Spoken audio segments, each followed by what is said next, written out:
உங்களுடைய growth பார்த்து நிறைய பேர் இன்செக்யூர்டா இருக்காங்கன்னா you are into big league welcome அப்படின்னா அப்ப நான் புரிஞ்சுக்கிட்டது ஒரு விமர்சனம் நம்ம மேல வைக்கப்பட்டா அதுக்குள்ள இருக்கிற அர்த்தத்தை முதல்ல பார்க்கணும் அப்படின்றத அங்க நான் தெரிஞ்சுக்கிட்டேன். படம் சரியில்லைங்கிறது சரியான விமர்சனம், படத்தை சரியா திருத்திக்கணும்ன்றது. ஆனா நம்மளே காலின்னு ஒரு விமர்சனம் வருதுன்னா அதை நம்பாத, அதை நீ எடுத்துக்காத அப்படின்றத அன்னைக்கு நான் சார்ட்ட இருந்து எடுத்துக்கிட்ட ஒரு மிகப்பெரிய பாடம். ஏன் இது இந்த இடத்துல சொல்றேன்னா, நீங்களும் உங்க லைஃப்ல அப்படி இருங்க. உங்களுக்கு பிடிச்சத உங்களுக்கு பிடிச்சவங்களுக்காக பண்ணிட்டு போயிட்டே இருங்க. யாருமே எதுவுமே சொன்னாலும் கவலைப்படாதீங்க. ஏன்னா நம்மள பிடிச்சவங்களுக்கு நம்மள நிரூபிக்க தேவையில்லை, நம்மள பிடிக்காதவங்களுக்கு என்ன பண்ணாலும் பிரயோஜனம் இல்லை.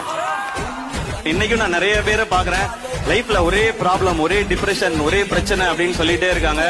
நம்ம லைஃப்ல பிரச்சனைன்றது நம்ம மெட்ராஸ் மழை மாதிரி, நீ ப்ரிப்பேர்டா இருக்கும்போது வராது.